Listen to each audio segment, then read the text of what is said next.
hetki sitten saatiin jakso purkkiin, mutta meillä kävi semmonen pikku rookie mistake kömmähdys. Meillä oli väärä piuha tuosta vastaanottimesta kameraan, niin ääniraita tulee valitettavasti nyt tämän kameran mikeistä, eikä näistä mikeistä, mitä meillä oli Rikun kanssa päällä, että bear with me. Seuraavaan jaksoa sitten, niin toivottavasti on äänimaailmakin kunnossa.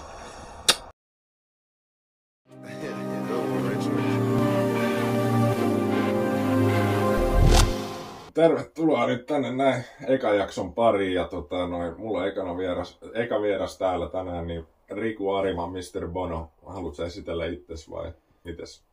Kiitoksia kutsusta ensinnäkin. Ja tosiaan Riku, Pekka Arima, entinen Divarin kiekkoilija ja Resu Petteri ja sitten on vähän tässä aikuis siellä niin noihin sotilashommiin lähtenyt mukaan sitten jokunen vuosi sitten.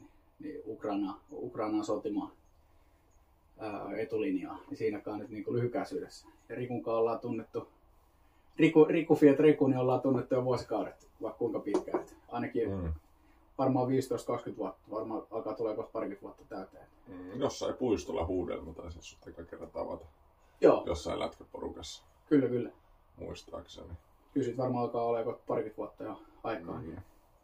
Pakko tuohon lätkään, tai otetaan heti kiinni siitä, niin ainakin sinä ja myös isoveljes, niin te olette ollut mun mielestä ainakin tosi karismaattisia persoonia, aina vitun kovaa pelattuja. Niin olen tykännyt teidän tyylistä olla ja mennä ja tehdä, niin jotenkin ei yllätä, että sun elämässä on tullut sitten lätkän jälkeen muutenkin vähän erikoisia valintoja ja varmasti monella aika semmoinen toi sotaan lähteminen aika semmoinen juttu, että ei pysty käsittämään eikä edes ole tullut semmoista tilaa. No nyt tietenkin, kun on tämä maailmantilanne mikä on, niin varmaan moni on miettinyt, että mitä se sota tarkoittaa, mutta silleen itse kun on ollut urheilija, vähän mennyt omaa polkuun ja sä oot aika lailla samalla tavalla tai ihan omaa polkuun vetänyt, niin kiva, että pääsit tänne vieraaksi. Niin kuin juttu tuossa äsken lensi jo autossa, niin toivottavasti tässäkin nyt tulisi ihan hyvää juttua tässä. Kyllä meille yleensä juttu riittää, vaikka ei nyt meni muutamat hyvät keskustelut ohi suun, mutta voidaan palata sitten niihin jossain kohti, jos tulee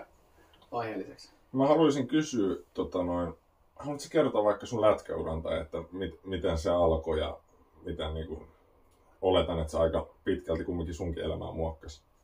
Niin susta tuli Riku, koska aika pitkälti, tai lätkä on muokannut meidät molempia aika paljon, niin kerro nyt ihan omilla sanoilla, että miten se lätkä lähti käyntiin. Ja, Kyllä se on varmaan sieltä ihan niin kuin nappulaikäisestä, niin varmaan Broidin kautta tullut. Iso Broidi tosiaan 2 vuotta vanhempi, niin kuin mainitsitkin jo mun iso Broidin tossa, tai iso Broidi meni silloin lätkään ja sitten meillä on tietysti meidän faija pelannut ja setä pelannut lätkää ihan ammattilaisena, niin aikanaan jatkoissa Jokereissa ja muuta, niin tavallaan ei siinä varmaan...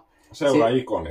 Niin, ei siinä varmaan hirveästi... Ei mua kukaan ole ikinä tuputtanut lätkän pariin, mutta totta kai se on ollut niin isosti läsnä, niin oli se niinku ihan selkeä ykkösvalinta, vaikka tuli sitten futista ja muuta sitten silloin junnuna pelattua myös ja skeitattua ja muuta, mutta kyllä se lätkä oli niinku se selkeä aina ykkönen. Eli Broidin jalanjälki ja Broidi tietysti veti sitten faija ja sedän jalanjälki ja näin, niin Jokereiden kiekkokouluun ja sitä kautta sitten junnuvuodet mulla meni aika niinku, mä pelasin Jokereissa vaan niinku ihan taaperona ja sit mun rupesi tulee niinku, ei ollut se, että mä en olisi jaksanut urheilla tai muuta, mutta se, että mä en malttanut tulla pois ulkojäältä. Mulla rupesi jäämään niinku lätkätreenit välistä sen takia, koska mä olin 10 tuntia päivässä ulkojäällä.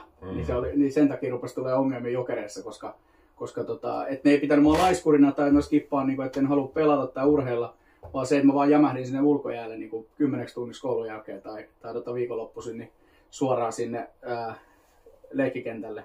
Ja siitä mä lähdin sitten, tuo on niin pitkä kyllä tuo mun seurahistoria, että ei jaksa kyllä edes kaikki. Silloin ihan niin kuin junnuna. Niin mikä on sun kasvattiseura? Jokerit on, niin kuin, on papereissa se, mutta kyllähän mä olin tosi nuori, kun mä sieltä lähdin silloin pois. Ja silloin Jokerit mut käytännössä kysyttiin silloin, että rupes mä nyt käymään säännöllisesti treeneissä vai sitten lähdekö mä pois, niin sitten käytännössä mä olin jo silloin aika semmoinen tuittupäinen, mutta mä lähden menen, että ei siinä ole niin 2 vaihtoehtoa. Ja sitten mä lähdin siitä OKK:n niin vuotta vanhempiin ja ne pelas kans 3 sarjaa. Mä menin periaatteessa, niin kuin, että silleen ei heitetty pois Jokereista, mutta annettiin tämmöinen vaihtoehto, puolittain ehkä heitettiin pois Jokereista, mutta sitten mä menin vuotta vanhempia ja samaa sarjaa kuin Jokerit ei jatkoa siitä niin kuin seuraavaksi kaudeksi. Että tavallaan se oli vähän niin kuin meni ylöspäin, vaikka lähdin Jokereista vuoden vanhempia ja näin. Mutta siellä mä en tosiaan päässyt hirveästi pelaamaan sitten Ogeli 91.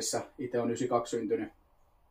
Ja siitä mä menin sitten koko 92 sitten seuraavaksi kaudeksi ja siitä sitten lähti palettilipsuun. Joskus silloin sitten teini-iässä sitten kun rupesi tulemaan nämä markkaritat ja bailut ja nimmit kuvioihin, niin siitä alkoi jäämään kyllä treenit aina niin kuin aikaa jo aika vähin tai tosi vähin ja näin. Että sitten pelattiin jotain tuommoisia divareita siellä junnu tai teini-aikaa oikeastaan. Sitten kun mä menin Inttiin, niin silloin mä lopetin kokonaan lätkän vuodeksi. Tai mun piti lopettaa kokonaan lätkä ja mä en käynyt vuoteen jäällä sen aikaa, kun mä olin armeijassa. Ja sen jälkeen mä tulin takaisin, niin sitten itse asiassa meidän molempien tuntemat noi Karit ja Eldikset ja noin, niin silloin kusetti mut takaisin sinne Karhukissojen ja A-junnuihin sitten sen Intin jälkeen. Ja sanoi mulle, että piti olla tämmönen Stanley Cup jää, eli tämmönen niinku höntsä jää ja näin. Ja mä en ollut käynyt vuoteen jäällä, että tuu käymään kaikki jäällä. Meillä on vaan, että ei ole coacheja, ei mitään. Ja sitten todellisuudessa mä menin sinne, niin siellä oli Karhukissa ja tryoutit. Ja ne oli ilmoittanut pakkina sinne peleille. Ja senkö takia susta tuli pakkina? Joo, kun mä pelasin hyökkääjää niin siihen asti aina. Ja sitten ne oli ilmoittanut pakkina, kun pakkeja oli vähemmän niin kuin siinä vissiin hausta tai jengestä tai jotain paikkoja vapaana. Ne oli ilmoittanut pakkina. Mä en ollut ikinä pelannut varmaan vaihtoakaan pakki, enkä mä ollut käynyt vuoteen jäällä. Niin se oli ihan katastrofi kyllä ne tryoutit sitten. Mä sitten menin, kun mä olin rahautunut jo paikalle, niin menin jäälle ja se oli ihan karsea.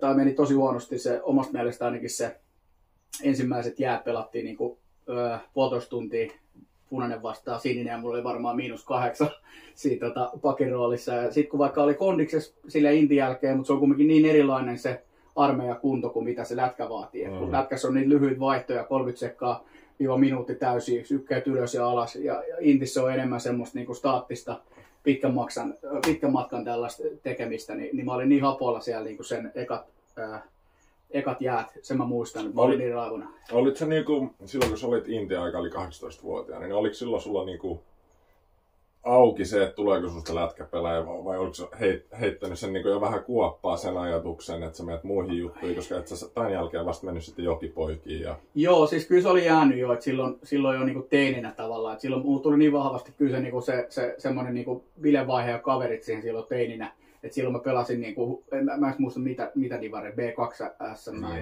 ja B2 divari ja muuta, että se oli sillain tietty tapaa, niin kyllä se oli, että mä aina rakastin pelata lätkää, mutta silloin vaan se, että edelleen mä rakastin pelata lätkää, mutta kaikki harjoituksetkin oli aina jees, mutta kaikki just niinku oheiset ja muut, että tavallaan semmoinen urheilijapuoli oli vielä täysin niinku unes mulla siinä vaiheessa. Mutta sitten sen Intin jälkeen, niin silloin mä niinku en mä tiedä opisin mä sitten Intissä, vai olisin mä vaan sitten varmasti osan opin Intissäkin, mutta sitten musta tavallaan kaivautui se urheilija. Sitten mä rupesin tekemään omatoimisia ja rupesin nauttia siitä. Tai mä ehkä oivalsin sen, että mä en niinku tee niitä harjoitteita, oheisia ja muita. Mä en tee niitä niinku valmentajan takia tai muiden takia, vaan sen takia, että musta itse tulee parempi jääkiekkoa. Ja ennen kaikkea se, minkä mä hiffasin, niin oli se, että se on itse 100 kertaa helpompi pelata, mitä paremmassa kunnossa oot, fyysisessä kunnossa oot. Se on 100 kertaa helpompi itselle pelata. Se on niinku, sä pystyt tekemään parempia ratkaisuja, pystyt hengittämään, pystyt olla niinku 100 kertaa parempi. Niin se oli ehkä se mun niinku semmoinen, mitä mä opin armeijassa, että tavallaan kaikki aina, että tehdään joukkueille, tehdään valmentajille, joo, mutta loppuviimein siellä armeijassakin, niin jos sä oot huonossa kunnossa, niin sä itse kärsit kaikista eniten. Niin. Siitä kaikki tuntuu niin kuin tosi pahalta fyysisesti. Sitten se kaikki, kun sulla on fyysinen kuorma on koko ajan tapissa, niin sitten se henkinen kuorma tulee siinä niin kuin käsikädessä koko aika sen fyysisen kuorman kanssa. Sama se on niin urheilijana, että mitä paremmassa kunnossa olet tai huonommassa kunnossa olet, niin se vaikeampaa se on tai se helpompaa se on. Niin kyllä. Niin kuin puhuttiin tuossa aikaisemmin koulusta, tai tuossa ennen kuin ruvettiin kuvaamaan, niin koulusta, niin sä sanoit sitä, että tosi paljon olit ulkojäillä ja niin kuin käytit aikaa siihen urheiluun ja tällä ja näin. Ja sitten jos kumminkin, eikö sulla ollut semmoista epävarmuutta teininä, että jos kumminkin sä oot laittanut urheilua ja lätkää sen, sit sä tajut, että siitä ei ehkä tuukkaa. Ja niin kuin varmasti monella on, tai monelle sanotaan, että koulu, että sulla pitää olla toi taustalla, jotkut paperit tai että sä pääset töihin ja näin, niin ainakin mun silmiin sä oot ottanut sen puolen tosi rennosti aina ja mennyt ja tullut vastaan, mutta eikö siinä ollut mitään semmoista, epävarmuutta, että mikä sun paikka on ja mihin sä menet. Hyvä, että sä kutsuttiin sinne tryoutoihin ja sitten joo, se oli niin mulla ei ollut silloin, mä mietin silloin, kun mä olin lähdössä sinne Inttiin, niin mä mietin silloin, että mä halusin hoitaa se heti pois, koska just mulla ei ollut mitään niin jatko-opiskelupaikkaa tai muuta tällaista, niin mä halusin lähteä heti niin kuin silloin eka saapumiserään armeijaan. Ja silloin mä mietin sitä, että olisin mä hakenut erikoisjoukkoihin sitten niin kuin Inttiin tavallaan, että olisi ottanut siitä kaiken irti ja ehkä jopa niin kuin silloin kävi se tuntui semmoiselta, että se voisi olla sun. Joo. Tai sitten toinen vaihtoehto oli se, että mä menen mahdollisimman niin kuin, sieltä, mistä aita on matali, mutta silleen mä hoidan se kumminkin kunnialla se varusmiespalveluksen ja johonkin vaan puolen vuoden niin kuin nopea nakki. Ja sen jälkeen sitten luultavasti työelämää johonkin olisin jatkanut siitä sitten suoraan. Kylmä faktahan on se, että jos sulla on hyvä tai valmiudet ja sä oot urheilija, niin Intti on paljon helpompaa. Jos sä oot hyvässä kunnossa, niin siellä ja muutenkin, jos oot ryhmässä aina tehnyt ja touhunut ja pelannut, niin siellä se ryhmädynamiikka on hyvin tuttua. Että monet kun menee armeijaan, niin se on ensimmäinen semmoinen paikka, missä joutuu oikeasti tekemään. Se ei ole enää niin kuin luokassa, että laitetaan hanskat päälle ja katsotaan, ettei vaan satuta toisten tunteita. Että siellä on aika, en mä tiedä, nykyään ei saa ihan samalla tavalla niputtaa, siis laittaa jengiä tekemään niitä juttuja, mutta on se silti eri, niin kuin, mihin nykyään ja ihmiset on muutenkin tottunut, niin semmoinen hierarkia kumminkin on vahvempana tänäkin päivänä, vaikka se nyt on niin kuin siitä ehkä, tai on varmasti niin kuin kulmat hioutunut, mutta on se silti se hierarkia on semmoinen, mihin niin kuin ei normaali perhe-elämässä tai työelämässä kohtaa. Niin kuin edes jos vertaa tämän päivän armeijaan varmastikaan, vaikka nyt mullakin on jo yli 10 vuotta, kun on niin kuin Intin käynyt. Niin mutta se on varmaan lähimpänä sitä, onhan nyt työilmapiiriä niin kuin luokissa, niin kuin jos olet koulussa, niin onhan siellä sitä yhtenäisyyttä ja joukkueen henkeä, mutta se on kumminkin monta astetta alempana kuin varmaan huippu-urheilusta ja sitten puhumattakaan sotatilanteesta, niin itsellä ainakin kun lätkä loppuu ja ura loppuu ja menee normaaliin työelämään, niin et sä tuolla normiduunissa 9-5 mene ja näytä samalla tavalla tunteita, vaan sä laitat sen univermun päälle ja sä teet sen, mitä sulta odottaa. Niin on myöskin varmaan sodassa, en tiedä, mutta urheilussa, mutta siellä kumminkin siellä on niin paljon enemmän tunteita päivän aikana, iloa ja surua ja se niin kuin sä teet jotain, mistä sä tykkäät ja kumminkin siinä on vähän kilpailua. Mutta mä tiedän, että monet sanoo, että kilpailu ja ego on huonosta, mitä mäkin on vanhemmalla iällä tajunnut, että siinä on hyvät ja huonot puolensa. Mutta niin kuin Mike Tyson sanoi, niin kuin, että nyt tähän tajuu, että omassa podcastissaan sanoi, että, niin kuin, että mestaruusyöt ja kaikki, että ne ei ole mitään. Kyllä. Tai joku Shaq O'Neal, että mieluummin hän haluaa, että hänet muistetaan hyvänä jätkänä. Kyllä. Silloin oli kaikki kaikessa, silloin kun se ura oli päällä. Niin, ja tavallaan ilmasta hullunkiiltoa, niin sä et voi voittaa tollaisia juttuja. Ja mä luulen, että ilman, että sä oot, jos et sä ollut niin paneutunut kuin nämä henkilöt tai vaikka sinä tai niin, se on se normi, missä on kaikki semmoista tasapaksua, vahvaa, niin se ei anna sulle mitään ja sitten tulee semmoinen masentuneisuus ja niin kuin puhuttiin aikaisemmin yllättäen taas, niin se nykypäivänä kun on mielenterveysongelmia ja kaikki ja istutaan ja mietitään ja sunkin äiti on opettajana, mä oon kuullut, että sielläkin annetaan mielenterveyslääkkeitä ja nukahtamislääkkeitä ala-asteikäisille, niin se on ihan sairas touhu, että mihin on mennyt se liikunta ja urheilu, että kyllähän se kaikki tietää, että joskus pitää pysähtyä ja miettiä, mutta sitten kun tuntuu vaikealta, niin se, että menee liikkeelle, laittaa kropan liikkeelle, niin se auttaa pääkoppaa myöskin. Ja sen takia mä luulen, että nykyään on niin paljon mielenterveysongelmia, istutaan vaan koneella ja attention span tai on niin lyhyitä, pitää koko ajan saada jotain ärsykettä aivoille. Ja niin kuin, se on varmasti iso osa ongelmaa, just mielenterveyshäiriöitä ja muuta.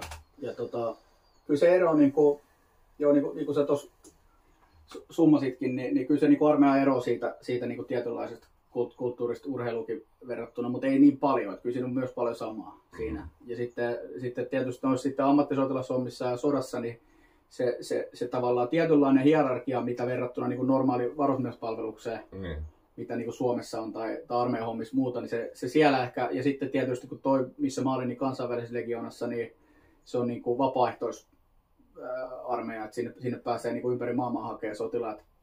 Ja näin, niin siellä ei ole semmoista tietynlaista samanlaista hierarkiaa, mitä meillä on niin kuin Suomen puolustusvoimissa, mitä meillä on niin kuin Intissä. Että se niin kuin, tietyt semmoiset rajat tai semmoiset siellä vähän hälvenee. Että siellä ei ole semmoista niin kuin nappulajohtamista juuri ollenkaan. Totta kai siellä on yksi, tai komppanian päällikkö on joka käskee ja ketä kuunnellaan, mutta siitä alaspäin joukkuejohtajat, ryhmäjohtajat, niin totta kai niitä kuunnellaan, mutta se on myös enemmän semmoista niin kuin, tavallaan, voisi ehkä vertaa lätkää, että kun on kapteenista on varakapteenit, niin tavallaan, että ei ne ole semmoisia yleensä ainakaan, niin kapteeni ei ole semmoinen natsi, joka vaan kertoo, että näin tehdään, vaan tavallaan ne on semmoiset niin kuin ukkosen johdattimet, kun tulee ylhäältä käskyt tai niin coachilta lätkässä ja sitten tuolla tulee komppanian päällikölle, niin tulee sille kapteenille, se suodattaa sen ryhmäjohtajille, eli varakapteeneille ja sitten käydään niin kuin hommaa läpi ja yritetään yhdessä niin kuin tavallaan saada, jos vaikka pelissä nyt on jotain vikaa, niin yritetään keksiä, mikä siinä on niin kuin vialla ja mitä voitaisiin tehdä paremmin. Niin sama se on tuossa sotilashommissa, että sitten käydään niin kuin NS-flappitaulu pöydälle ja katsotaan, mitä voitaisiin tehdä paremmin. Et sodasta tietysti yrittää säästää niin omien ihmisenkiä ja haavoittumisilta ja muilta. Ja sitten lätkässä yritetään voittaa pelejä, mutta periaatteessa niin kuin käytäntö on täysin sama. Ja voisin kuvitella, että ne johtajat myöskin siellä sodassa tai ne niinku nousee esiin, että siellä ei ole silleen, että ilmoittaudutaan kapteenista, vähän niin kuin urheilussakin, että ne tulee sieltä ja nykypäivänä kun pitää olla, kaikki aina lokeroilla ja johtajan pitää olla tämmöinen ja tämmöinen, niin mun mielestä johtaja, tämä oma mielipide, voi olla laidasta laitaan ja silti olla hyviä, että se on ainakin urheilussa tullut mulle esiin, että joku voi olla tosi hiljainen johtaja ja näyttää enemmän esimerkillä ja olla semmoinen, että oikeasti sit kun se avaa suunsa, niin sitä kuunnellaan. Joku voi olla semmoinen, joka puhuu koko ajan, mutta niistä hyvistä johtajista paistaa läpi se, että ne uskoo siihen, mitä ne tekee, ne saa muutkin uskoa siihen ja niin nostaa sitä niin yhteistä ja hyvää. Että hyvä esimerkki tulee mieleen, olen saanut pelaa 20 leiritykset ja kaikki, niin Aleksander Barkov silloin junnuna joukkueessa, niin silloin jo johti sille hiljaisella olemuksella, ja vaikka hän oli nuorempi kuin muut, niin siinä on niin kuin, onneksi olkoon vaan Stanley Cup-voitosta, mutta niin kuin, siinä on niin kuin, hyvä esimerkki siitä. Voi vaan kuvitellaan sillä, että varmasti on ollut. Tosi nöyrä, mutta esimerkillinen, ja vittu, jos avaa suunsa, niin sitä kuunnellaan. Ja, niin kuin, se tuo omat vastuunsa ja silleen, niin kuin, että silloin kun sä et voi enää perseillä tehdä niin kaikkea samalla tavalla silloin, mutta niin kuin, johtamistyylejä on monia, ja se on jännä varmaan, tai nähdä se yhtenäisyys siinä sodan ja lätkän välissä, vaikka se nyt on eri, mutta osittain vähän sama kuin sä sanoit. Että... Joo, ja kyllä se tuo niin esimerkillä johtaminen, niin tuolla on, niin kuin, se on noussut vielä niin kuin isompaa asemaa tavalla, että tuolla on paljon semmoista, niin kuin varsinkin Ukraina-armeijan puolella, niin siellähän melkein niin kuin ryhmäjohtajat, joukkuejohtajat menee niin kuin, erinäisillä tehtävillä kärjessä, koska se on tavallaan johtajan paikka on johtaa, mikä on kaikista vaarallisen positio, mitä taas sit Suomen puolustusvoimin ja meidän niin standardien mukaan niin ei tehtäisi ikinä, että tavallaan yritetään istutaan siellä takana. Niin, tai tullaan ehkä ryhmän keskellä tai perällä, tai näin, mikä on niin silloin, siinä on paljon hyvää järkeviä asioita, koska lähtökohtaisesti niin yrittää pitää ne johtajat elossa, että sit jos sattuu haavereita muita, niin niillä on yleensä paras ammattitaito sit johtaa niitä tilanteita, erilaisia niin kuin pattitilanteita läpi siitä. Ja se on se tuolla meilläkin kostautunut muutamia kertoja, että sitten kun on joukkuejohtaja ekana ostunut miinaa ja sitten ryhmäjohtaja on mennyt auttamaan heti lähempänä ja siinä on sitten haavoittunut tai kaatunut tyyliin molemmat, niin sitten siellä on pelkkää niin kuin rivimiestä sit ympäriltä. Mutta sen takia se ei, meillä ehkä Legionassa ei näy niin pahasti, niin kuin mä sanoin, että koska meillä ei ole, tavallaan se hierarkia on niin erilainen kuin mitä Suomen puolustusvoimissa. Tavallaan siellä on, niin kuin meitä on kokeneet sotilaita, ketkä sitten joku ainakin pystyy tai jotkut pystyy ottaa sen homman näppiin sitten niin kuin ainakin riittävän hyvin tai auttavasti, niin että selvitään siitä sitten eteenpäin. Mutta tuolla sitä arvostetaan tosi paljon, että johtajat johtaa niin kuin edestä, joukkoja edestä, vaikka siinä on paljon miinuspuolia just, että sitten menee tuhottoman paljon hyvin johtaja sitten kaatuu ja haavoittuu sitten siinä kärkimiehenä. Mutta kyllä se vaan niin kuin semmoista henkistä voimaa antaa niin kuin sitten, varsinkin näille, jos tulee uudempia sotilaita, niin onhan se, niin kuin, että jos joukkuejohtaja antaa vaan käskyt, että näin ja näin ja näin pitää tehdä ja tiedetään, että siellä on niin kuin riskit olemassa, että siellä on vaikka edellinen joukkue ottanut pahasti tauluja, on kaatunut ja mennyt niiden operaatio perseelleen. Niin jos joku joukkuejohtaja tulee ja siinä on jotain uudempia sotilaat varsinkin ja kertoo, että nyt teidän pitää tehdä näin ja näin ja näin, tuolla on vihollisen konekivääripesäke ja tuolla on ja nyt meette ja mä ottelen tästä takana. Ja mä tuun sitten perästä, että on helvetin hyvä suunnitelma, ettei mitään hätää jätkät, mutta mä venaan tossa noin takana. Niin totta kai sitä voi johtaa näin ja tietyllä tapaa jopa pitää niin kuin monissa paikoissa johtaa näin, mutta kyllä se vaan erilainen fiilis on niille, varsinkin nämä uudemmilla ei lähtee, jos se joukkuejohtaja kertoo, että näin ja näin tehdään, tämä on suunnitelma, tämä tulee toimimaan ja mä menen kärkenä. Niin silloin se tavallaan, että se on ihan eri asia myydä se niin kuin homma, vaikka se menisi perseelle ja se kuolisi, että se joukkuejohtaja siinä. Mutta silti se, niin kuin, se on helpompi saada joukot mukaan. Uskon, tulee mieleen, että jotkut leffat, kun on kaksi sotajoukkoa ja sitten siellä johtaja edessä, ne juoksee täysillä päin, niin siitä ottaa sen niin kuin jonkun energian siitä johtajasta, että saatana toi noin rohkea ja uhkarohkea menee vaan, niin sit saa itsekin sen raivun. Kyllä. Se on niinku hullu touhua toi. Joo, ja niin kuin sanottu, niin ei se niin tietyllä tapaa, niin siinä ei ole mitään järkeä silleen pitkässä juoksussa ja isossa kuvassa, niin se ei ole sillain fiksua toimintaa. Mä ymmärrän, miksei niin me Suomessa toimita näin, koska ei ole niin tuhottomasti upseereet, aliupseereet, joukkojenjohtajia, ryhmänjohtajia niin tuhlaa sinne sitten tommosiin juttuihin. Mutta tietyissä tilanteissa niin se voi olla niin kuin paras vaihtoehto. Joo. Ainakin saada niin kuin omat uskoa siihen hommaan, jos ollaan niin kuin menossa johonkin oikeasti syvään päähän. Halusin vielä kysyä tuosta sun lätkäurasta. Oliko vikajoukkue Turkissa, missä sä pelasit? Ei ollut viimeinen. Silloin Karhukisson jälkeen mä lähdin Mikkeliin silloin hydraulikoidersiin sen, että mä pelasin sen yhden Karhukissa A-kauden ja niin kuin Suomisarja hydraulikoidersiin. Siellä mä pelasin yhden kauden. Sitten mä lähdin siitä Jokipoikiin tuonne Joensuuhun. Siellä me nostettiin Jokipojat takaisin Mestikseen, voitettiin mestaruus Suomisarjassa. Siellä itse asiassa pelattiin sitten Broidin kanssa niin eka meidän. Mekin ollaan pelattu vastakkain. Niin ollaan, joo. Joo, ja itse asiassa nyt kun ollaan kamera ääressä, niin nyt käydään tää. Mutta tämä ei ollut kyllä oliko tämä Jokipoikakaudella vai sitä seuraavaa sitten?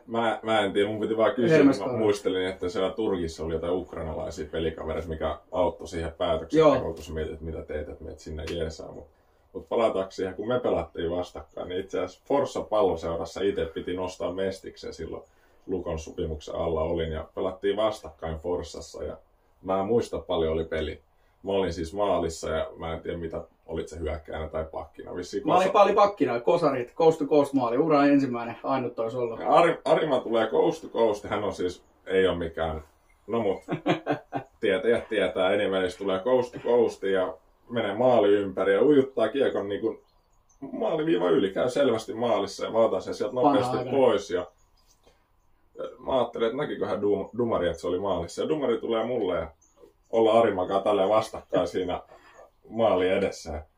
Dumari tulee kysyä multa, että kävikö se maalissa, ja mä sekunnin mietin, että vittu, että sehän ei nähnyt. Mutta Dumari kysyy multa, että ei ole hirveä puolueeton kaveri, kenellä kysyy tällä kertaa.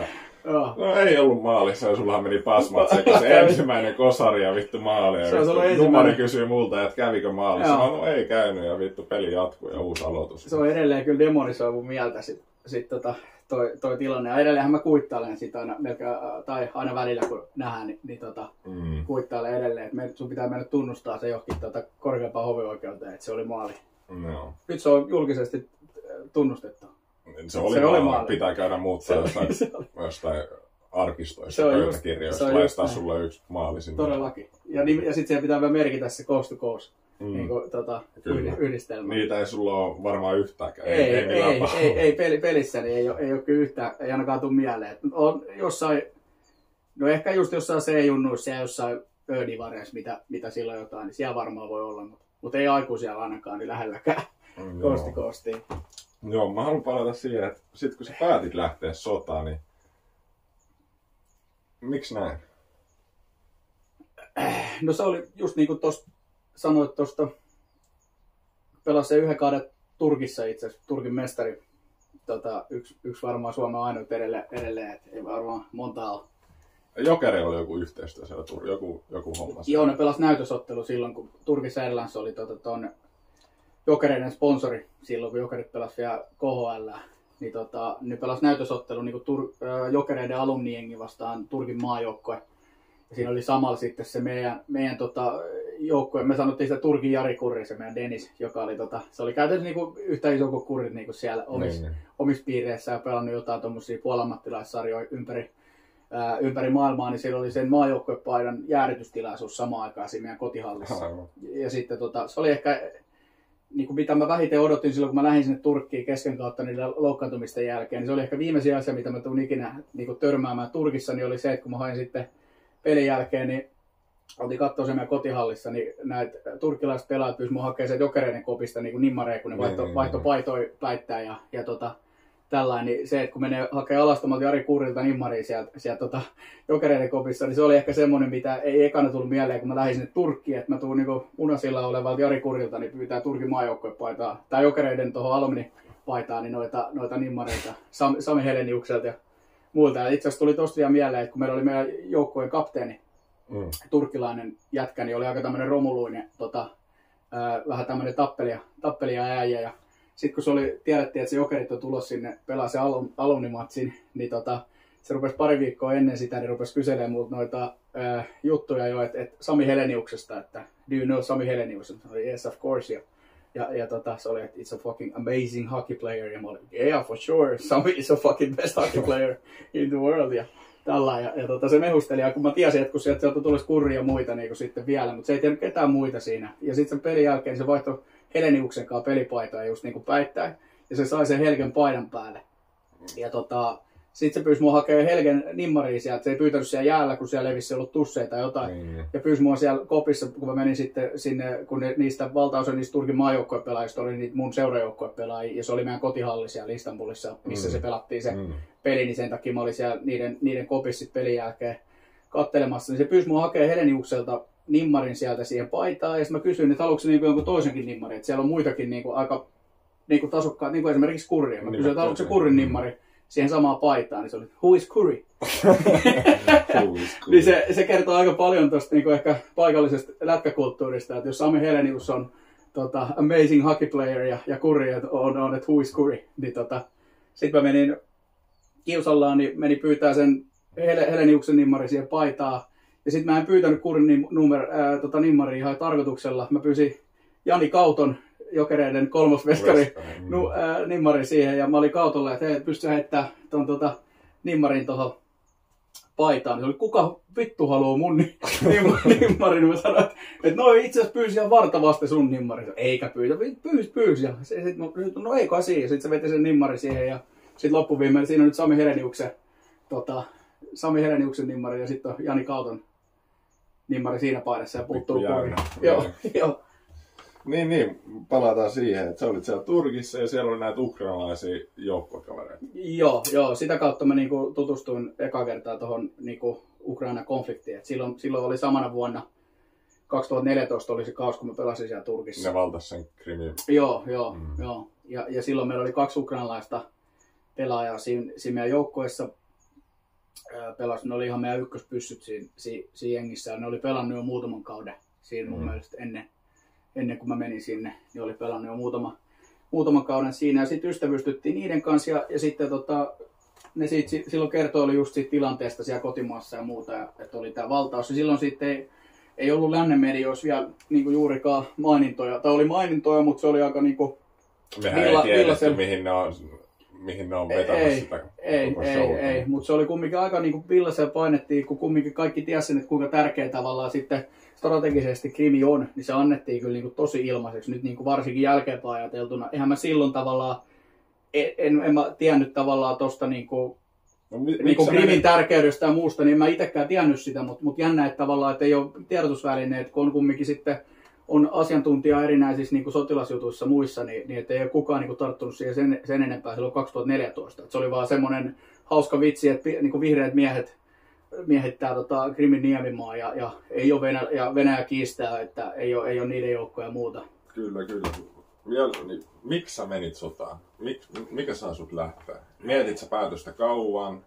Mitä äiti sanoi? Mitä veli sanoi? Mä en sitä hirveän pitkään sitten, että mä pidin yhteyttä sitten tämän Turkin jälkeen, niin pidin yhteyttä näihin mun ukrainalaisiin frendeihin, enemmän vähempi sitten pidin ja näin. Ja sitten kun se tuli se suurhyökkäys, tai alkoi näyttää siltä, että se suurhyökkäys tulee, niin silloin mä rupesin seuraamaan sitä totta kai, ja oli niin viestitse yhteydessä näihin mun frendeihin siellä, mikä siellä on meininki ja onko kaikki ok. Ja varsinkin sitten, kun se oli silloin rupesi jo mietityttää, että haluaisit. Tai niin, joo, kyllä mä itse asiassa sanoin silloin, mä olin lumenpudotushommissa yhden vanhan portsarikaverin kanssa ja muutama muun friendin kanssa silloin, kun se oli se hyökkäys alkanut jo.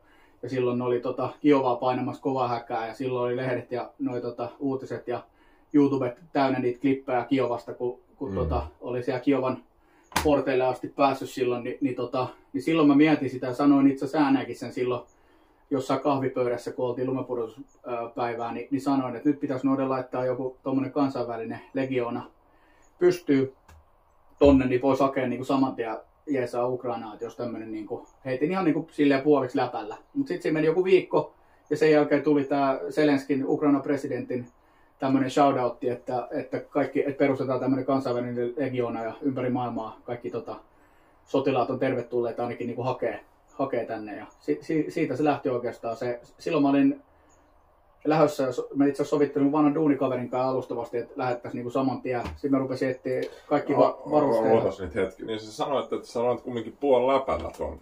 Ja mä kaikki aina sanoo vittu, mennään tuonne stadiin, että joo, tehdään huomenna sitä ja tätä. Ja sen takia mä tykkään urheilusta. Jos me sovitaan jotain, niin yleensä se pysyy. Vaikka ollaan kovia ryyppejä ja riehoja ja kaikkia. Mutta sitten tuntuu, että monen kanssa on aina vitusti ideoita ja kaikkea. Mutta mitään ei tapahdu ja ne menee takaisin siihen samaan kaavaan. Niin sä sanoit, että se oli läpällä, että puolittain läpällä, mutta eihän se tainnut olla, koska sä olit menossa jo sinne. Joo. Ja sehän on hulluja hommaa. Sä tiedät, että sä voit kuolla. Niin. Pelottaako sua se? Mitkä oli ajatukset, kun sä meet sinne Ukrainaan, sä meet sinne, sä matkustat sinne, sä tiesit sä mihin se ottaa yhteyttä, niinku... Kerro sun pääsisäsi silloin mä en tiennyt vielä hirveästi. Ja okei, sanotaan, että mä heitin niinku läpällä sen, tavallaan, tai äsken mä sanoin, että mä heitin läpällä sen niinku ilmoille. Niin tavallaan ehkä mä en heittänyt läpällä sitä, että jos semmonen tulisi, niin mä voisin lähteä. Tai todennäköisesti lähtisin. Mutta mä heitin läpällä sen siinä vaiheessa, koska siitä ei ollut vielä mitään niinku tietoa, eikä ollut, se oli tavallaan vaan mun ajatus päässä. Ja sitten se vaan seuraava viikolla oli olemassa, että tämmönen oli niinku perustettu. Ja siellä oli niinku isot lööpit, silloin oli näin. Ja sitten kun se oli se homma siinä, joku taas laittaa mulle se screenshottina sen uutisen siitä, että nyt on tämmöinen legioona perustettu. Että joku niinku, mä en muista kuka siitä meidän porukasta, mutta laittoi sen. Ja sitten mä olin, että jumalauta, nyt on oikeasti niinku mahdollisuus lähteä. Sitten mä rupesin selvittelemään sitä. Ja siitä ei ollut vielä silloin hirveästi tietoa, koska se nyhjästi tyhjästä koko niinku organisaatio. Sinne meni ympäri maailmaa niinku tuhansia sotilaita kertalaakista. Niillä ei ollut mitään niinku semmoista järjestelmää. Se on jännää ihmismieliä. Niinku sota jossain ja tietenkin business ja raha ja kaikki siitä ei nyt tarvitse puhua politiikkaa. Se oli avoin huuto. Miten niinku ihminen kumminkin... Joo, ihmiset tulee, että siellä on myöskin varmasti sekopäitä, jotka sotahulluja menee. Mä en tiedä, varmaan nekin nopeasti otetaan sivuun sieltä, en tiedä, ootko törmännyt. Mutta niinku ihan niinku...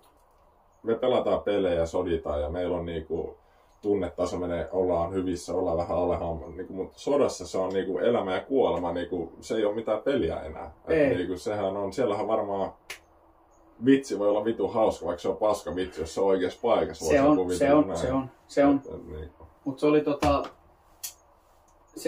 mä olin aika nopeasti tein päätöksen, että mä lähden sinne, mutta se oli alkuun, niin se oli tosi vaikea päästä. Ja sitten just kun mulla oli nämä ukrainalaiset kaverit siinä, niin ne kertoi just, että siellä on kaikki nämä niin perussotilaan varusteet on ihan loppu, että ei ollut luotisuojalevyjä ja muuta niin vastaavaa. Se kypärät oli jotain neuvostoarvissa valtaosa siitä, koska kaikki oli lyöty Ukrainan joukoille.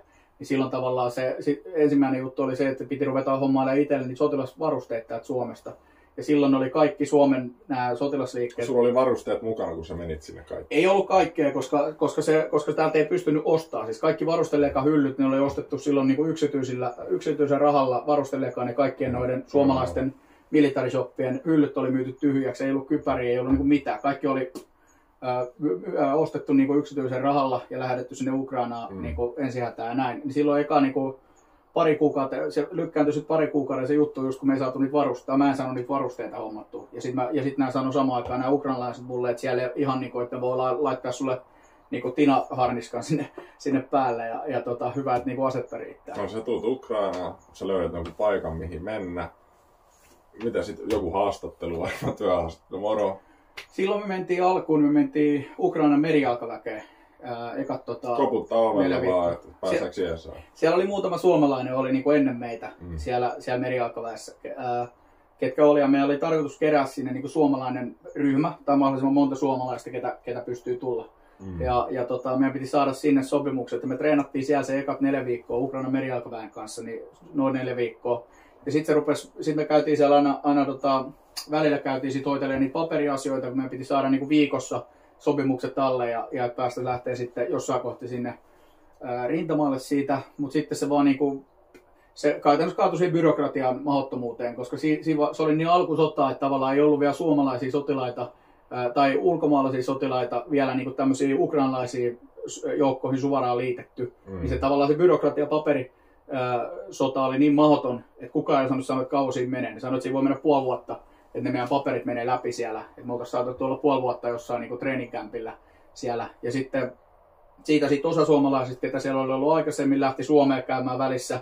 Tai osa lähti pysyvästi, osa lähti eri joukkoyksiköihin. Me lähdettiin yhden hankin kanssa, lähdettiin sitten kansainväliseen legioonaan vasta sitten siitä. Ja siellä oli yksi Viron suomalainen jätkä, niin kuin meidän kontakti oli siellä meidän Bravo 3 joukkueessa, niin mentiin sinne. Ja siitä sitten ensimmäinen päivä, kun mentiin sinne Harkovan legioonan HQ:lle, eli niin päämajalle, niin kirjoittaa ne sopimukset alle. Niin siitä lähdettiin sitten, siinä piti olla 6 päivää aikaa about, ennen kuin lähdetään aikalle tehtävälle. Me piti kerkiä katsoa ne varusteet ja käydä kohdistaa aseet ja muuta, niin 15 minuuttia sen jälkeen, kun mä olin kirjoittanut se, minä Hankki oltiin kirjoitettu tämä toinen Suomi-sotilas, niin 15 minuuttia sen jälkeen soi sen Viron suomalaisen puhelin. Ja se oli, että ei vittu, että nyt lähdetään tehtävälle, että meillä on puoli tuntia aikaa olla tappelukamat päällä. Ja nimet paperi ja puhelin soi ja joo, ja suoraan... Siinä ei ole mitään, että sä valitset mitä tehtävää, mikä vahvuuksia tai mitä. Siinä vaiheessa itse asiassa siinä oli yksi random suomalainen, joka sattuu olemaan siellä samalla HQ:llä, ketä me ei tunnettu. Me vaan huomattiin, että se puhuu suomea, se ei tiennyt mihin joukkoyksikköön se niin on menossa. Sillä ei ollut silloin kontakteja, mutta se oli menossa johonkin toiseen, niin vaan se oltiin niin laittamassa johonkin toiseen. Ja silloin me ohi mennä, kun me kuultiin, että se on suomalainen, me kysyttiin, että voiko tämä tulla, että on ihan silleen hyvä oloinen äijä ja näin, että saataisiin yksi suomalainen vielä lisää. Niin se oli tulossa siihen meidän joukkueeseen ja se itse asiassa kirjoitti diilin siihen. Mutta se lähti meneen sitten siinä, se purki sopimuksen heti siinä, kun se tuli tietoa ja me lähdetään heti siihen niin kuin tehtävälle siitä vartin päästä ilman, että me ollaan kohdistettu aseita tai mitään muutakaan. Ja okei, olihan se silleen shokki mullekin, vaikka on niinku tiedät, että aika niinku, letkeä äijä ja en hirveästi niinku, tommosen paineen alla niinku, kauheasti stressaile, mutta oli se tietysti mullekin vähän semmoinen... Sehän mua kiinnostaa, kun niinku, pelaat täyden Helsingin jäähallin edes meikäläinen eikä matsi IFK:ta vastaan Saipan nutussa, niin kyllähän siinä jännittää, mutta saatana tolleen sopimuspaperi ja vittu heti toimii ja se ei ole silleen, tappiolla niinku voi ja reenattavat siellä se oikeasti henki pois, niin se mielenmaisema, että mikä ihmisellä on, se on varmaan aika mielenkiintoista. Siellä on varmaan kaikenlaista.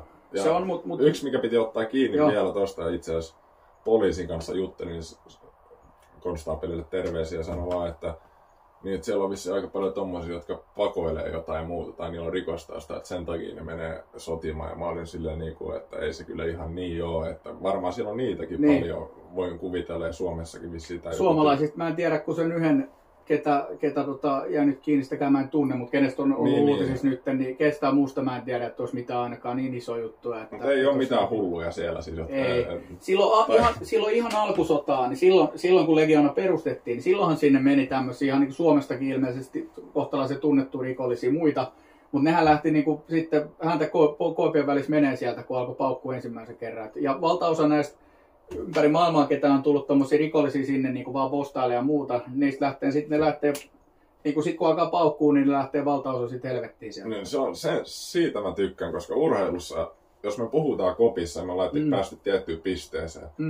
Me ei puhuta paskaa, jos me ei pystytä pitää kiinni siitä. Meillä on niinku näyttöjä, me voidaan, tai me tehdään se, mitä me puhutaan ja vice versa. Et mä voin kuvitella, että noin ns. Kovat jätkät, jotka on aina äänessä tuolla noin koulukiuseet vaikka näin, niin se ei ole ihan sama. Että kyllä varmaan jyvät tippuu sieltä nopeasti pois. Et tosi kyseessä, että on se sitten vittu harjoittelu, urheilusta tai sota siellä, niin kyllä. Mä luulen, että varmaan niitä sekopäitäkin tarvitaan ja osa pystyy toimimaan siellä joukkueen sisällä ja näin, mutta niin kuin säkin sanoit mulle aikaisemmin, että tulit Suomeen lomalla, oli vissi ennen kuin sä olit loukkaantunut tai jotain ja menet baariin, niin siellä on vittu 150 jätkää heti, että joo vittu mä lähden Suomen tai huomen mukaan jeesaa vittu aina näitä, että joo et vittu huomenna hirveet juttuja, niin kuin, kyllä. Ei jaksa semmoista paskaa, kun kaikki toi nykypäivän juttu, se on Sanotaan, mitä ihmiset haluaa kuulla ja vittu. Se on just näin. Ja loukkaannutaan toisten puolesta. Kyllä. Tuolla ei ole mitään bullshittia. Ei. Siellä on tavallaan, että se paskajauha, että kyllä niinku erottuu sitten ekalla tehtävällä, niin kun alkaa niinku paukkuu, niin sit kyllä lähtee niinku hyvin nopeasti. Siitä mun piti kysyä. Sä menit sinne paskaa saa jauhaa. Se on paskajauhaa, mutta se on eri juttu, että pystyt sä sitten toteuttamaan sitä sun paskajauhantaa sitten käytännössä. Paskaa saa aina jauhaa, jos sä pystyt niinku sitten allekirjoittaa ja lunastaa ne paskajauhannat. Niin. Vielä tosta jännityksestä. Tietysti vitsailu on sitten erikseen, mutta Kyllä. Se on hyvä puhua paskaa, aina sitä tarvitsee. Niin. Mutta mietin se jännitys, kun sä menet sinne ekaan tilanteeseen tehtävään, tottuuko siihen, kauan siinä menee siihen sotatilanteeseen, tai kun tulee vittu pommeja tippuu ja tälleen näin, niin varmaan alussa siinä on vähän semmoinen arka, voisin kuvitella, että et se nyt varmaan suoraan ole siellä Supermanina silleen niin, että tuleeko siitä normi sitä sotatilanteesta, että se on niinku ihan arkea, että sä et enää mieti, että mä oon sodassa, tuleeko se jollekin silleen se tilanne, että ne haluaa pois sieltä, miten sulla oli tää, että jos oot itse siellä actionissa, niin muuttiko se sitä sun ajatusta, vaan keskityit sä vaan tehtävään ja sä teit sen ja se oli niinku... Kyllä se varmaan valtaosa se ei tule niinku ollenkaan silleen, että mutta se on sitten, että jos se olisi normi. Niin, jos ei se tuu, niin sitä mä tarkoitan sillä, että tavallaan, että se vaatii kumminkin tietyn ihmistyypin siellä, varsinkin tuolla, kun ollaan vapaaehtoisina, kun se on aina se mahdollisuus lähteä kotiin. Nimenomaan. Niin se on vielä niinku, että se on eri asia sitten, jos vaikka Suomeen hyökättäisiin, kun me oltaisiin kaikki niinku valan alla taistelemassa, niin silloin se tavallaan ei ole sitä vaihtoehtoa, että mäpä lähden kotiin nukkumaan. Mutta pakottamalla ei ikinä tule hyvä, sen sä tiedät. Että se, joka vittu ei halua olla presidentti, niin se on yleensä paras presidentti, joka on joo. Kyllä. Mutta se tuolla, niin se tavallaan, että se, mulla tuli aika nopeasti, mä tottunut siihen niin perushommaan, mutta totta kai se, et sä ikinä totu siihen, että just, että sua kohti ammutaan niin metrien päästä tai granaatit räjähtelee oikeasti niin kuin tosi lähellä tai kavereet kuolee vierellä tai muuta, niin tietyllä tapaa sä totut siihen, mutta kyllä se aina tavallaan sä totut siihen, sun keho ja mieli tottuu siihen niin kuin normaali semmoseen, niin kuin, että tuo paukkuu nyt 100 metrin päässä ja 50 metrin päässä räjähtelee granaatit ja aseet ja muuta, niin siihen tavallaan tottuu. Sä opit nukkuu siellä niin kuin tuollaisessa höylyssä muuta, mutta totta kai sit kun se oikeasti menee, niin kuin, lyödään niin kuin tavallaan semmoinen seuraava vaihdesilmä ja ruvetaan toteuttaa tehtävää, hyökkäystä, jotain muuta tällaista, niin silloin kun se adrenaliini nousee, niin ei siihen sillä niin kuin totu. Et kyllä se on aina se, totta kai se tavallaan vähän niin kuin game mode niin on sitten täällä. Et kyllä se huomaa, koska se niin kuin ollaan niin kuin tosi lähellä niin kuin sitten lopullisia ratkaisuja, mitkä sitten voi viedä itseltä hengen tai muilta, niin silleen niin kuin, tavallaan se kuolema ja vaara on siellä koko ajan läsnä, mutta se ei ole kumminkaan koko aikaa niin kuin, silleen niin konkreettinen siinä. Mutta sitten joillekin se valtaosalle se on tavallaan sekin on liikaa, että jos et sä siihen pysty tottuu siihen, mitä se on se 85% siellä se paine ja ne riskit, niin sit sä et pysty olemaan siellä varsinkaan niillä tehtävillä, sit kun mennään niin oikeasti syväpäähän ja on niin 50-50 tehtäviä ja tällaisia, niin se on se, mikä sit vaatii sen oikean kantin käytännössä. Kyllä se aika hiljaiseksi, että en mä vittu. Kyllä kotimaata puolustaisin, mutta just toi, että vapaaehtoisena sä oot tuolla ja ootte vielä joukkojenjohtajana ja teette noita tehtäviä, niin kyllä se pakko kysyä, että tuleeko uniin noin sotatilanteet nyt täällä, kun sä oot Suomessa, tai vaikuttaako se tähän sun siviilielämään silleen, että PTSD, onko sun tuleeko sulle jotain kauhu-unia tai heräät se johonkin? Mulla ei niinkään uni. Mulla on varmaan, mä en tiedä, se voi olla niin kuin luojan lykkä, että mä en oikeastaan ikinä juurikaan muistanut, tosi harvoin muista mitään mun niin kuin hyviä tai huonoja unia niin kuin ennen. Ei ole traumoja jäänyt? On siis jotain tämmöisiä niin kuin tiettyjä oireita, on niin kuin tiettyjä ääniä ja muita, mihin mä reagoin ja nousee vähän niskavillat pystyyn. Yksi on myös tommonen moottoritie ääni, just Tuusulantie ääni vaikka, kun jos menee tommosen motarin lähelle tai ali tai muuta. Niin mä en tiedä mikä se ei niinku muistuta varsinaisesti mistään niinku sodan äänestä, mutta joku siinä niinku semmosessa siinä niinku ääniraidassa tai ääniaallossa on sellainen, että se rupeaa vähän niinku vituttaa mua, rupeaa hitsaa niinku aivoa.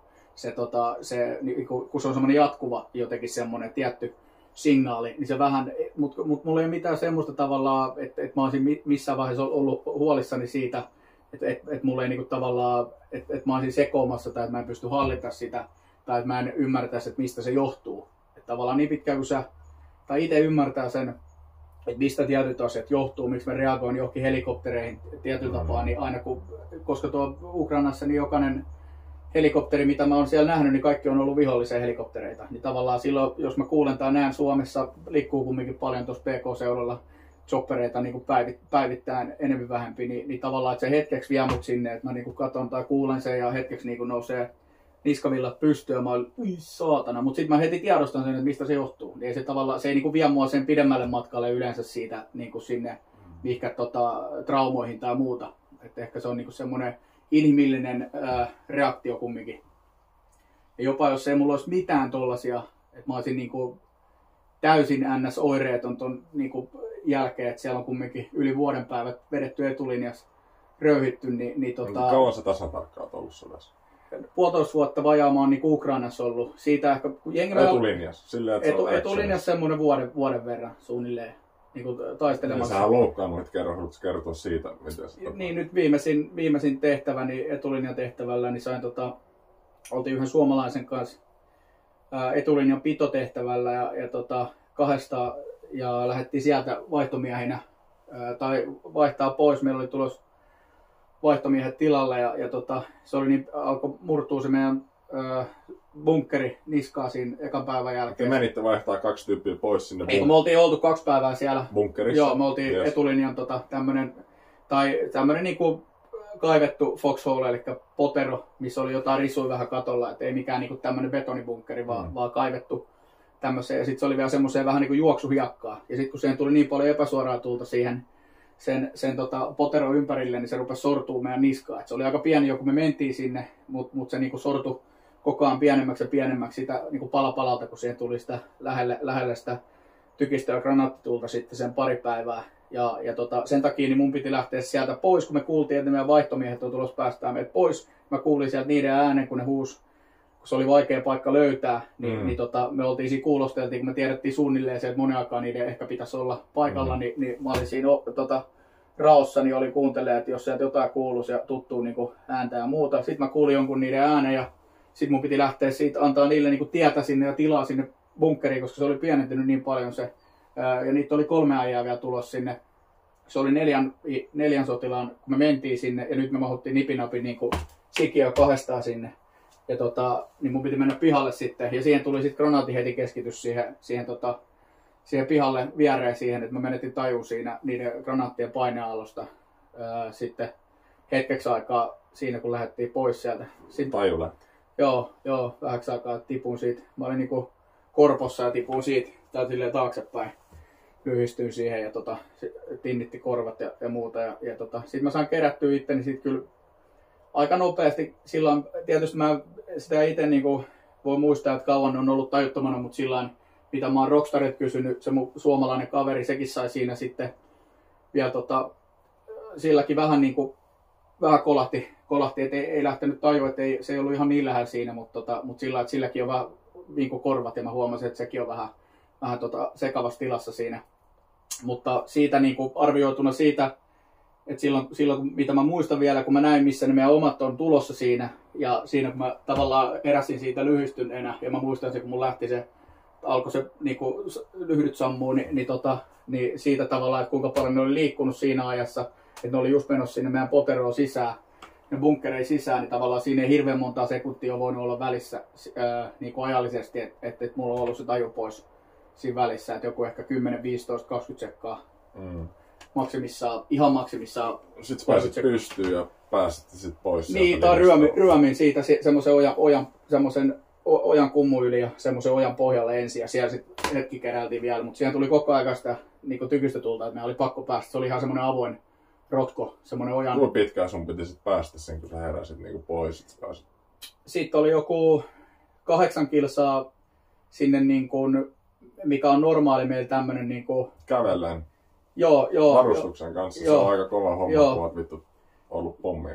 Joo, ja sitä tuli sitten epäsuoraan tulta, tuli koko sen matkan, mutta siinä mä lyhystyin aina niin kuin 50-100 metrin välein, aina lyhystyin polvilleen siinä, niin kuin, että niin pitkään mä sanoin sitten Rockstarille ja sitten me otettiin yksi jenkkisotilas sit mukaan, niin siinä paluumatkalla, niin mä sanoin, että menkää te niin kuin edeltä, koska yleensä kun liikutaan, koska mä pystyn niin hitaasti liikkumaan, niin silloin tavallaan se tekee meistä helpon kohteen niin kuin kaikista meistä 3.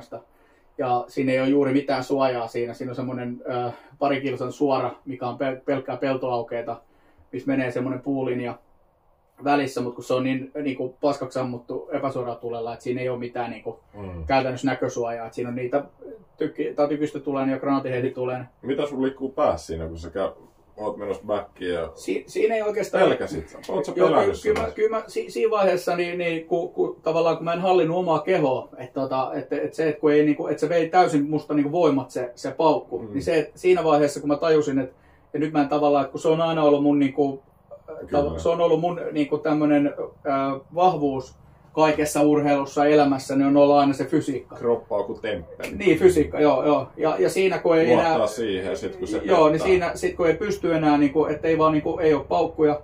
Ja mä joudun silloin itse asiassa dumppaamaan mun repun, missä oli Night Vision pimeänäkölaitteet. Siinä oli varmaan 10 tonnia edessä varustetta, henkilökohtaista varustetta, minkä mä joudun jättää sinne tienposkeen, koska ei vaan pystynyt kantaa omia jalkoja.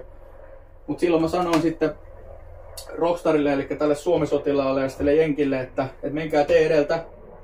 Ja että mä tuun tässä lyllerän perässä ja mä yritän huutaa aina sitten, että kun mä lyhistyn, niin vähän ennen kuin mä lyhistyn, että tavallaan että otetaan tauko. Että vetäkää aina sitten johonkin lähimpää kuoppaa tai johonkin, niin kuin mä yritän aina joku signaali antaa. Niin, koska se tavallaan yleensä epäsuora tuli, kun ne yrittää ampua meitä normaalitehtävillä, kun me liikutaan siellä, niin se yleensä tulee vähän jäljessä se granaatihedi tuli viholliseen, kun ne ampuu, niin yleensä sinne takaosaa tulee enemmän niitä osumia, koska yritetään tavallaan, me yritetään juosta karkuun, ja ne yrittää pysyä meidän mukana, niin silloin se yleensä tulee sinne takaosaan. Sen takia yritetään liikkua mahdollisimman nopeasti.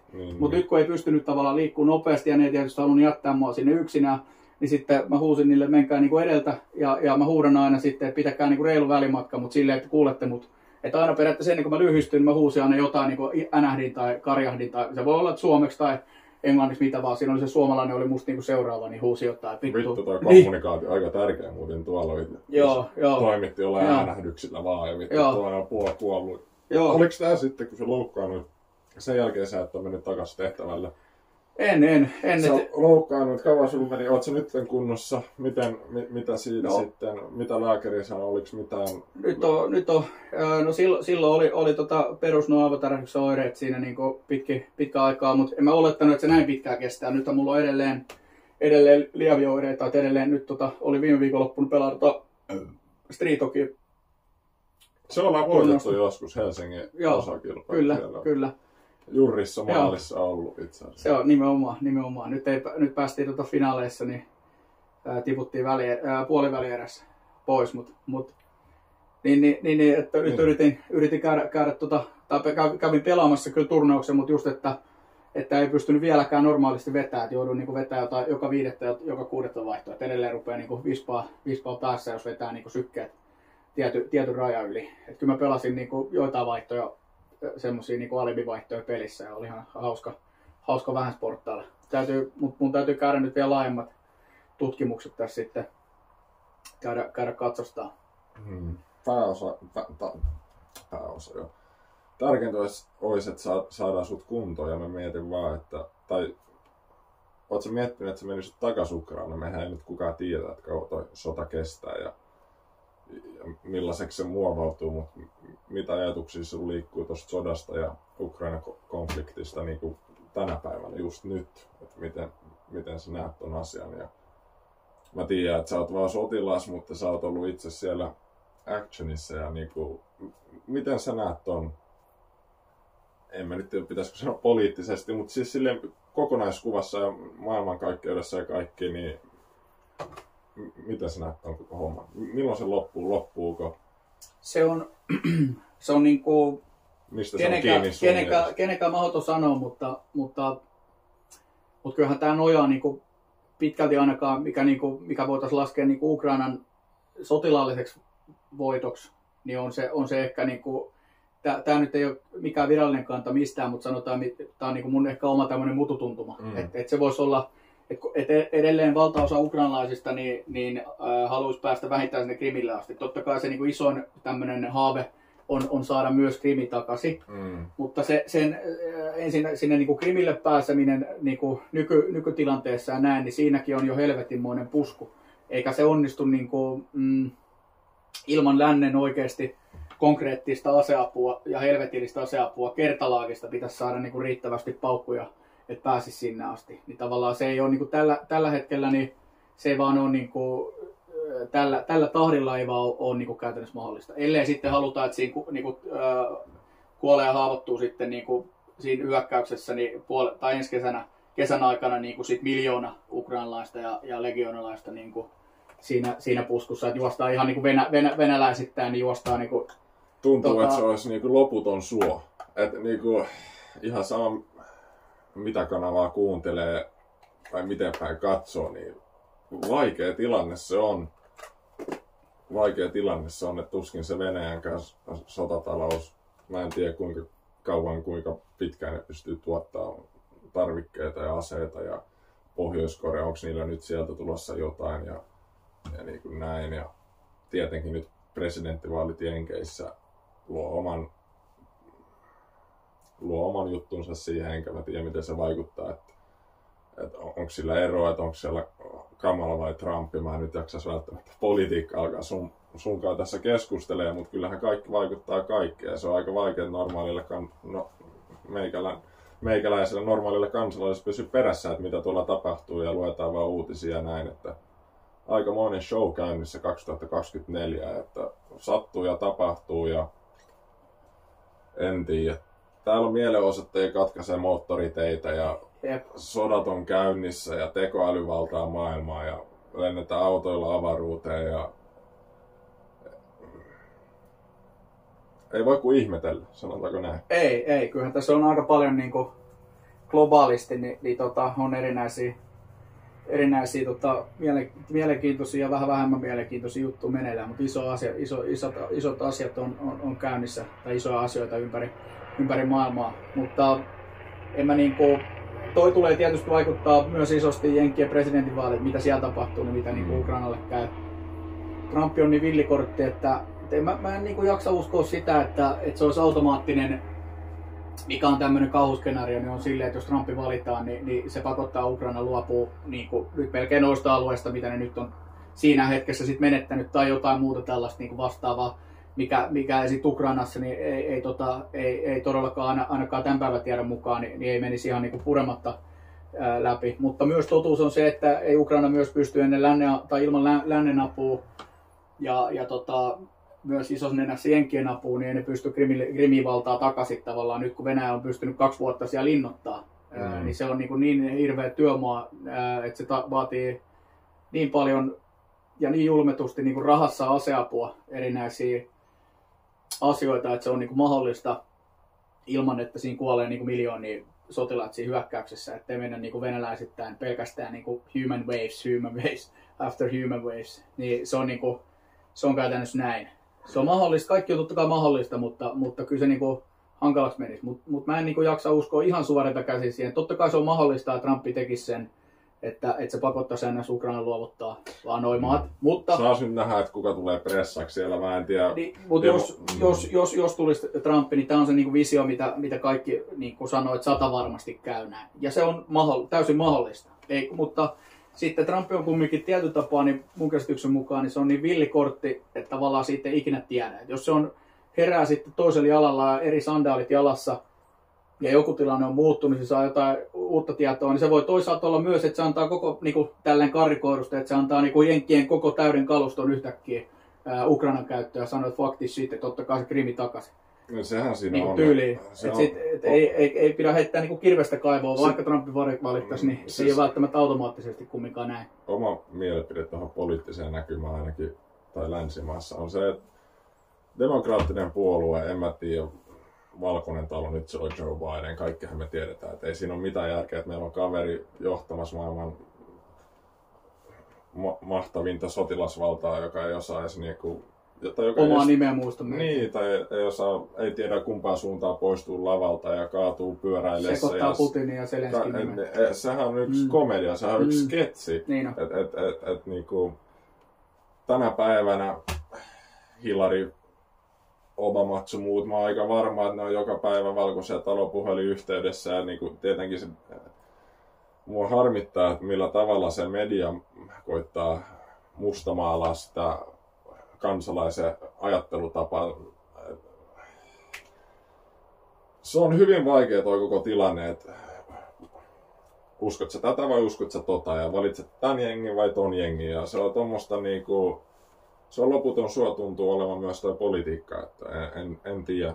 Me ollaan ehkä väärät ihmiset keskustelemaan siitä, mutta se on aika isosti tuntuu nykypäivän olevan niin, että tavallaan sosiaalinen media vastaan niinku tommoset klassiset mediat tai valtamediat on niinku kahta täysin eri agendaa, niinku valtaosa somessa ajaa yhtä laitaa ja sitten valtaosa noista klassisista medioista, niin valtamedioista ajaa toista laitaa.